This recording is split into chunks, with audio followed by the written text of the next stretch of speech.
page 5, yeah? Al-Fiqh al-Waqi'. Al-Fiqh al-Waqi' is basically like Maqasid al-Sharia. Fiqh al-Waqi' is basically nothing, it's just a fancy name for understanding your situation and your, like the brother was asking, he was asking questions related to our day and age.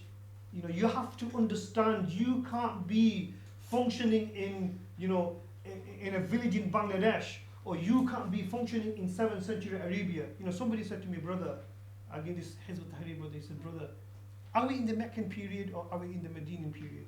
So he's basically trying to ask the Meccan period, Prophet ﷺ and the Sahabas, they were all in the receiving. You know, they were all forgiving everybody, and in the Meccan period, it was offensive jihad.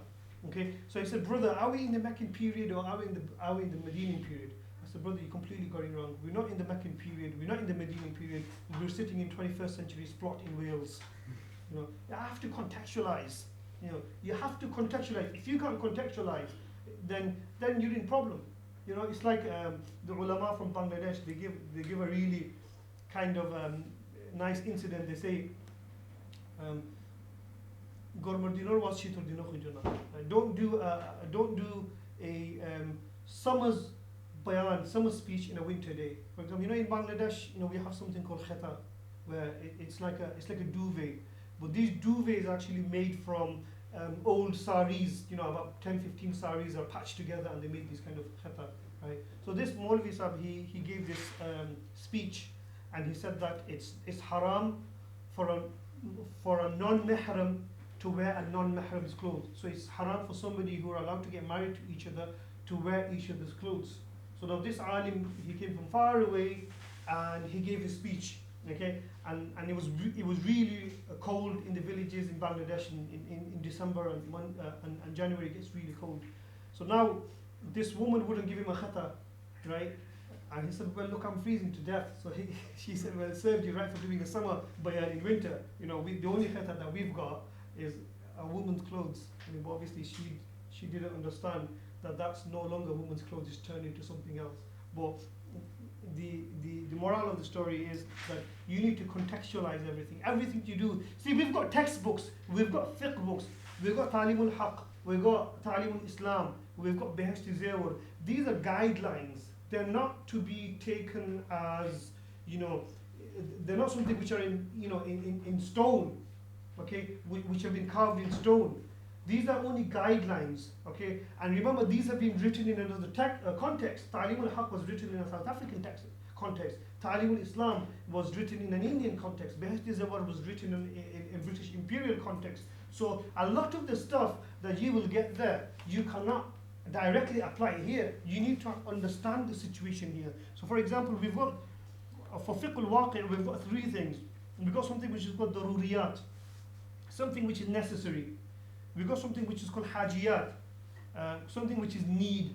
And then we've got something which is called tahsiniyat, something which is improvement. So you've got anything in your life, everything that you do, or anything that you possess, or anything you want, they either fall into one of these three categories. You either need that thing, for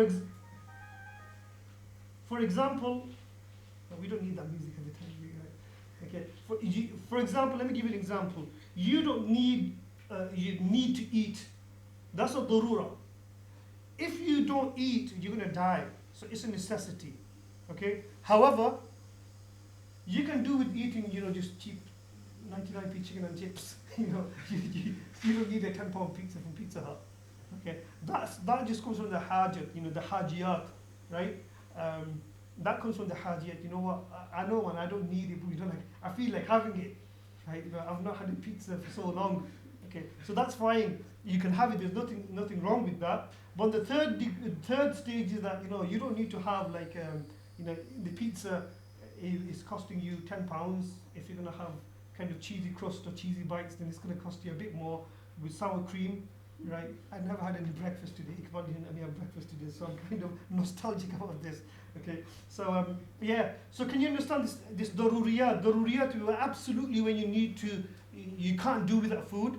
Hajiyat is something where it's, you know, if you don't eat that particular type of food, then you're not going to die, but you know, it's going to give you a buzz. And then tahsinat is just kind of all the condiments, you know, put together. That's kind of a metaphor. So similarly, everything that we do in our life, you need a car, you can have a micro, right, taking you from A to B, okay. Then you think, oh come on man, I'm the imam, I need to drive a Mercedes Benz, so you want that.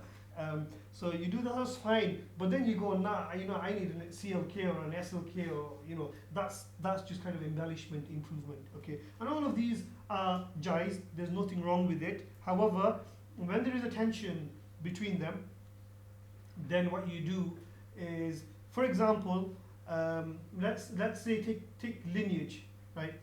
Marriage, family.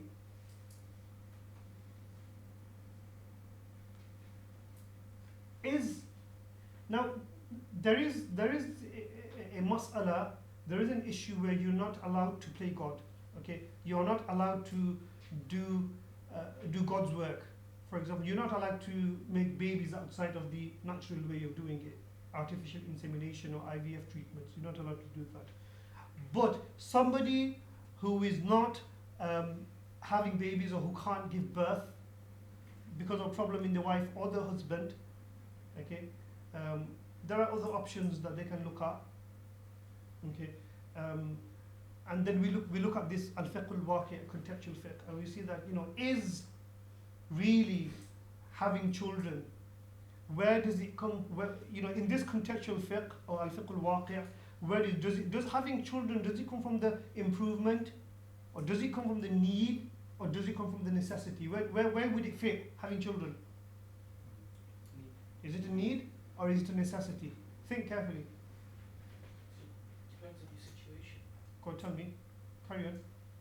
If, say, you're very ill and you need somebody to take care of you when you're old, perhaps having children would be a good idea. Thank you. But overall, children is a necessity. Why? Because if you don't have children, your lineage is going to stop.